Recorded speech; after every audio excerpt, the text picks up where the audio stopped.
Put your hand over your heart. We'll now have the national anthem. Now everybody listen up.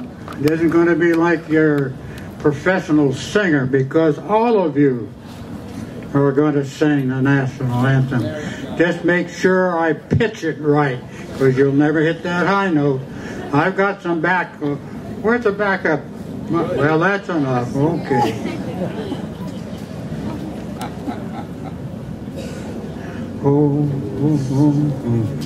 That's about right, no? Yeah, close enough. You all sing. Yes. Oh, say, can you see by the dawn's early light what so proudly we hailed at the twilight's last gleaming, whose broad stripes and bright stars through the perilous fight o'er the ramparts we watched were so gallantly streaming, and the rocket red glare, the bomb bursting in air, gave proof through the night that our flag was still there. Oh, say does that star-spangled banner yet wave o'er the land of the brave and the home of the brave. Hip, hip! Hip, hip! Hip, hip! So it is my great pleasure and honor to introduce Mr. Warren Hegg of the National Office of Spirit of 45, who will introduce some of our key dignitaries. Please, a warm round of applause, Mr. Warren Hegg. Thank you, thank you. Well, the dignitaries that are here today, as you know, are the members of the greatest generation, the men and women who endured the Great Depression, the great difficult times of World War II, and then came home in the most incredible, unprecedented act in history, rebuilt our world. So let's give it up for the greatest generation. Let's start off on the right foot. And I want to remind you that we all have the DNA, the same DNA of those wonderful people. So we have little people today, a lot of them. The Girl Scouts, as you know, are celebrating their 100th anniversary this year. They stopped making cookies. They made calendars in World War II because of rationing. But we have some of them today on the stage because next year, this year was all about the unsung heroes. People like Ron's family, the Scouts, the Filipino Scouts, some of the Latinos who were never recognized for their service. As Cancelo mentioned, the Chinese Americans who were never mentioned in the service records as much as they deserve. So this year it's really about everybody, the common people. But going forward, it's about the transformational role of the war on the role of women in America. They were the ones, not only in uniform, but stepped into the factories and built the required armaments and the uniforms, everything to make this go, and most importantly, took those pink slips when it was over so the guys could come back and get a job, and then together rebuilt the world. It's an amazing story. So today there's no better person to help us kick off the afternoon than a veteran, a leader, and a woman, Rose Herrera, who has been with us since day one on this effort, who is always about the homecoming. She's concerned as much about today's veterans as she is about honoring those of her generation, Vietnam era, and the earlier generation of our World War II. But I'd like Rose to join us here. We have some commendations, and we have a quick moment before we all just kind of get back into the mood today. So Rose Herrera, council member from the City Council of San Jose. Rose, would you join me? I just want to reiterate, when the girls are saying leadership, they've got to look at role models, and we've been so graced by having Rose. I'm not talking about events. A lot of politicians and folks come out for events. She's with us behind the scenes year-round. She works for this project because she believes in restoring a spirit of unity and community in our country to get to deal with the problems we're dealing with now. Rose, thank you.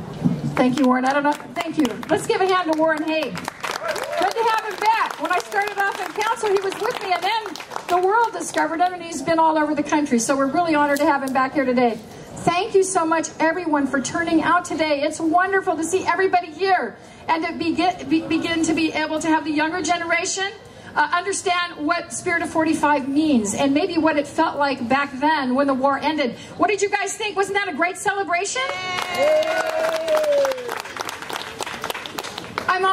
I also want to welcome those folks from the villages who are in District 8. That's the district I represent. Village people, raise your hands. Woo! And again, the folks that are here that actually are World War II survivors, veterans, especially to you all, thank you so much. Can you raise your hands, World War II vets, right here in front of me? Because of thousands of people and supporters across America preserving this, it eventually now has become a nationwide, and Congress designated the second Sunday in August as Spirit of 45 Day in 2010. And that's because of the effort of people here. Isn't that wonderful? We took it all across the country. It's an opportunity to reflect the 400,000 who gave their lives during World War II. If you don't mind a moment of seriousness on that. The incredible era of prosperity that followed due to contributions of everyone. And yes, women made tremendous contributions. And so I would like to kick off the festivities. I want to bring my colleague up now, Councilmember Chu, who has a commendation that we will present on behalf of the City Council.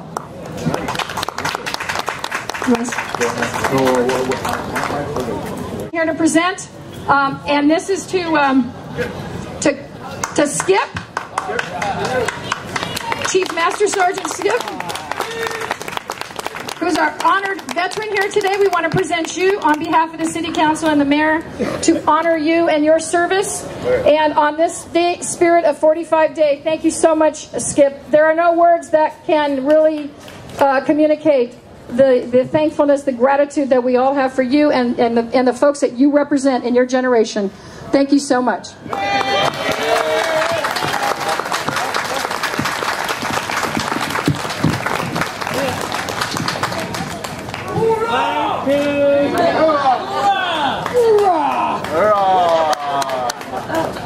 Great.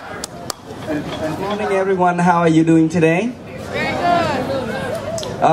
Today, from on behalf of Supervisor Kotese and the Board of Supervisors, and next to me is Daisy Chu from George Sarakawa.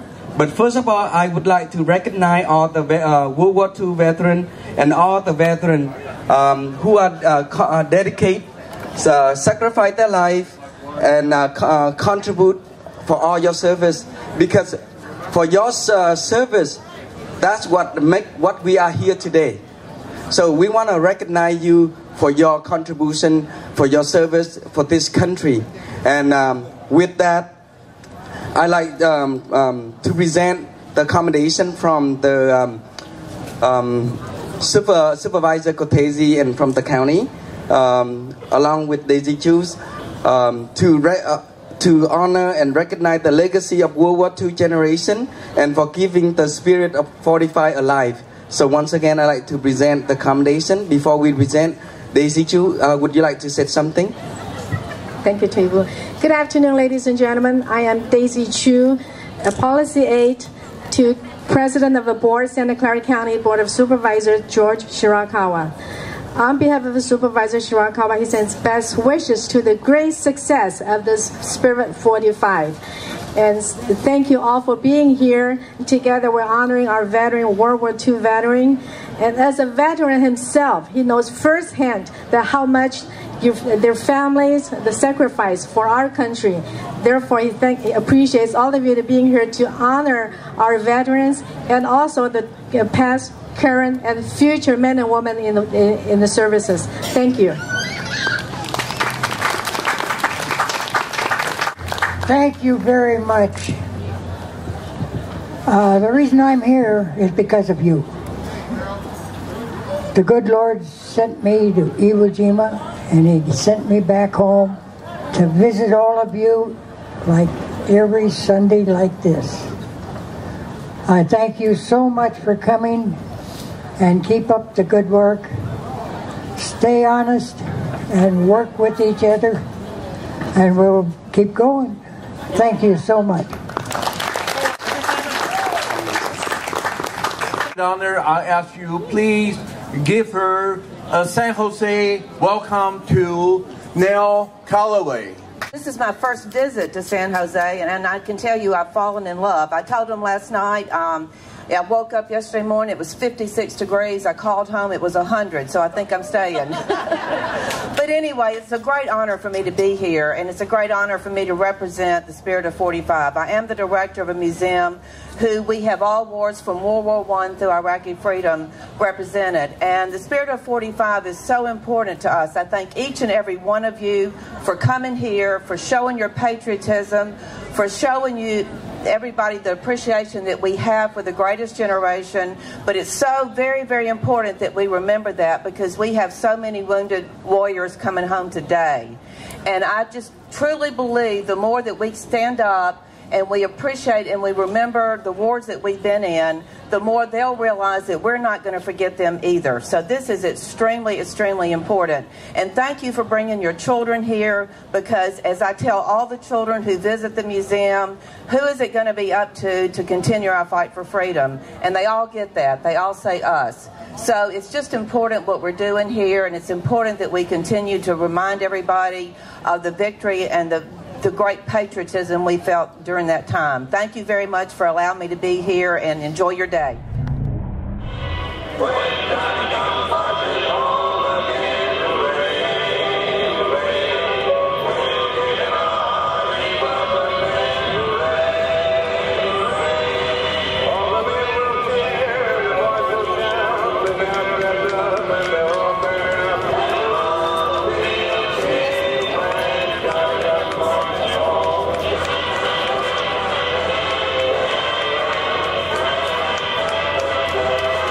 Get ready.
Good afternoon, folks. My name is Robert Banya. I'm with the San Jose Vet Center here in San Jose, California, on the corner of Julian and North 2nd Street.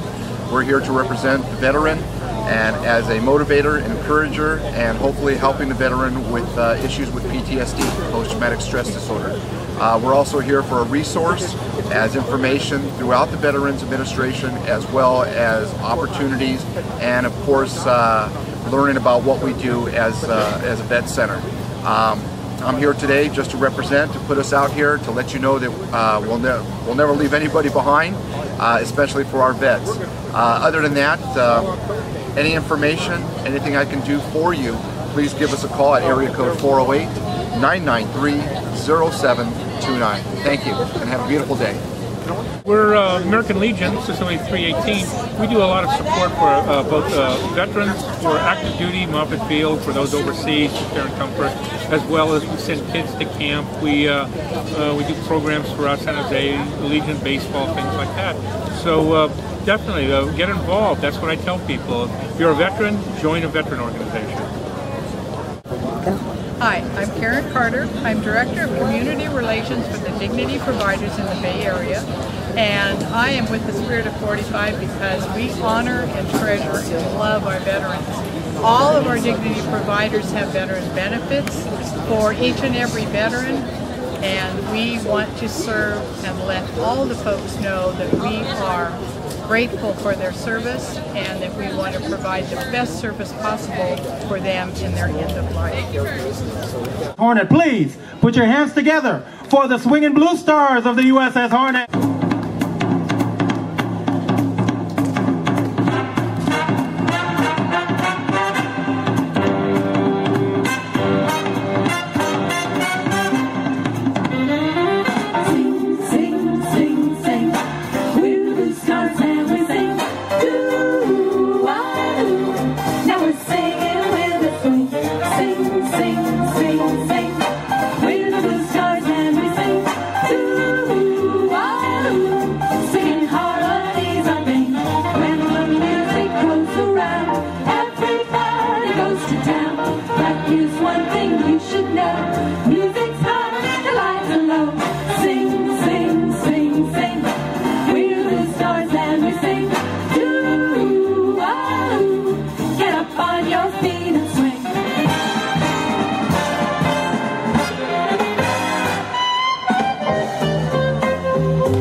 Son of a World War II Coast Guard veteran who died 5 years ago at the age of 92, Sterling Jacob Haig. Now, Sterling never wanted to talk about World War II. I was surprised later in life to discover that our coasts had extended to Guadalcanal, the Philippines, and Normandy during World War II. The Coast Guard was part of all that. My dad was always kind of shy about talking about his experiences. And I later learned that the biggest reason for that was that his little brother, had died in the final battle of World War II in Okinawa in May 1945. So it was very difficult for him to talk about World War II, the greatest generation. And so he sort of shut that away from his family. And in doing so, since obviously his younger brother didn't have anybody really to carry on for him, he sort of shut the door. And it was a sad thing for me, sad thing for our family, sad thing for my sons. But a few years ago, I had the good fortune to meet a World War II Coast Guard survivor a man who had served in the Coast Guard during World War II. And I asked him, I said, listen, the Coast Guard was sort of an undersung or unappreciated service. It was, you know, despite the fact that it was the first service created by the United States government. You probably know that today we're celebrating the 222nd anniversary, birthday of the Coast Guard. It predates the Army, predates the Navy. But it's the service that people don't necessarily speak of, don't talk about in the midst of all these great movies and all these great sagas about World War II.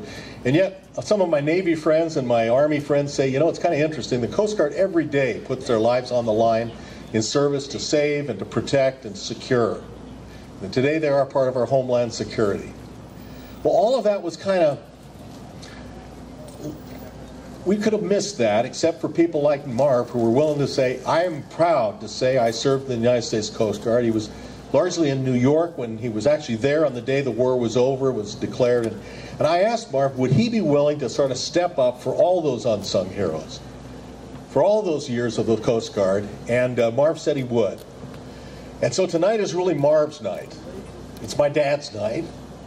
And it's a night for all the unsung heroes of all the services. And I hope that you, I'm so proud that you came out. I know that it's a very special evening, and I hope we can do this every year. But I'd like to turn the mic over to Marv because he's just kept the faith. He's got a beautiful wife that he's been with for how many years now, Marv? 60? 68. 68 years. Give it up. He takes good care of her the way the Coast Guard takes good care of this country. I don't know how many of these events Marv's going to be able to attend in the future, but he's with us tonight, so I want him to have a moment in the sun, and he's certainly been a deep and dear friend for me, and I'm proud that I'm able to turn the mic over to somebody that I love and respect so much. Marv?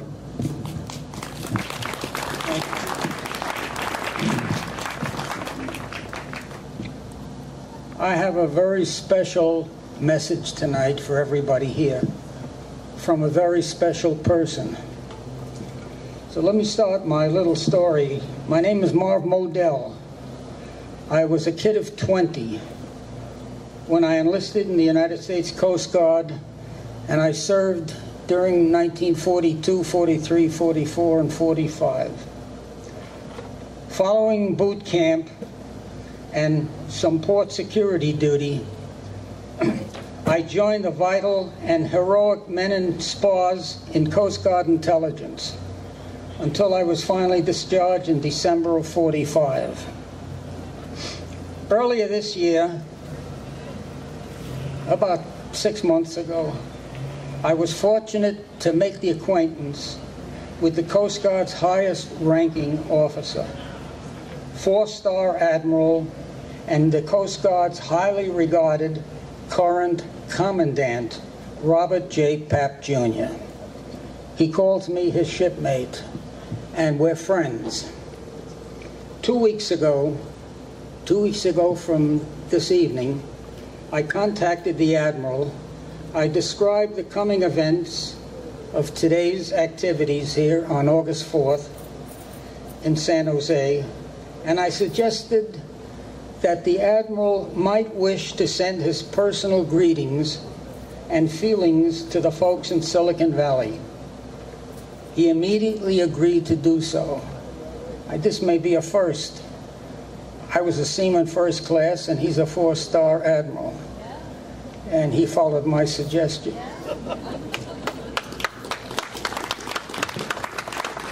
And so, let me close this little presentation by telling you and relating the exact sentiments and words to everybody present directly from the Commandant of the United States Coast Guard. And I quote, "Shipmates, today we celebrate the Coast Guard's 222nd birthday.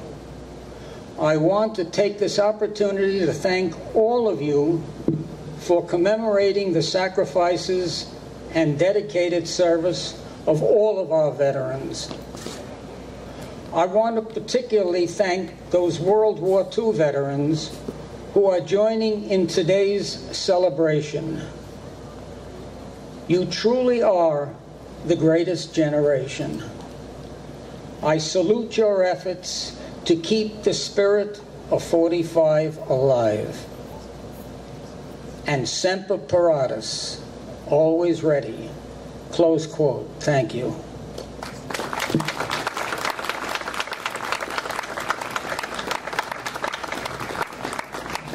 So I hope you've enjoyed the evening, and Robert, I'm going to turn the microphone over to you, but I just want to thank again all of you that the Coast Guard, as I say, represents America in so many ways, and we hope that at Spirit of 45 you realize that tonight is actually the official kickoff, that later this week, the actual Spirit of 45 Day now takes place on the second Sunday in every August. Congress passed the legislation on that 2 years ago. So we're literally the first group across in the country to start the ball rolling. We've got some exciting events that are going to take place in the next week, not the least of which is in Milwaukee. They're going to have 30,000 people in Brewers Stadium.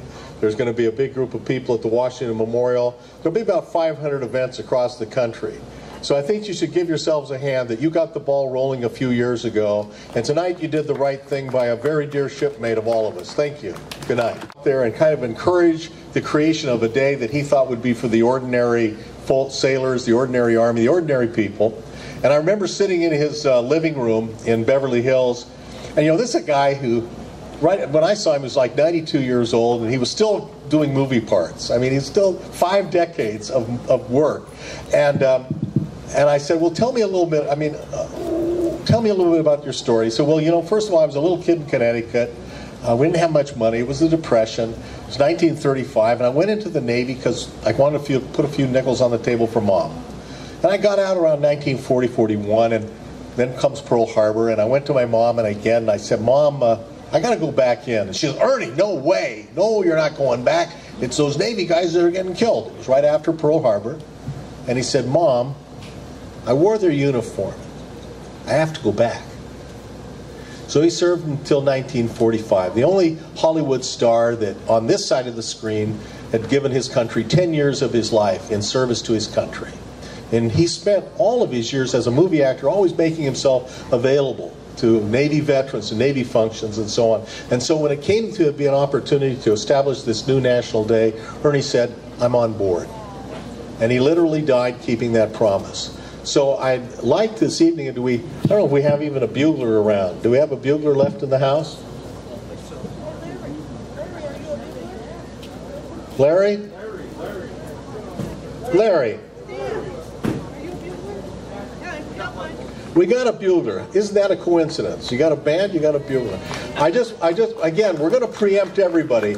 On August 12th, on Sunday, August 12th, on National Spirit of 45 Day, at the Navy Memorial, about 20 buglers are going to assemble, and they're going to play taps in honor of Mr. Borgnine. They're going to play taps across the country. At this point, there's about 300 buglers that have signed on to do this from East Coast all the way to Hawaii. But we thought if it's okay with the people tonight, in honor of Marv's shipmates, and in honor of who are not with us tonight, and for Mr. Borgnine, who will not be with us in future nights, but it will always be with us in deep spirit, if we could have a bugler play taps in his honor, thought it would be an appropriate thing for an evening like this.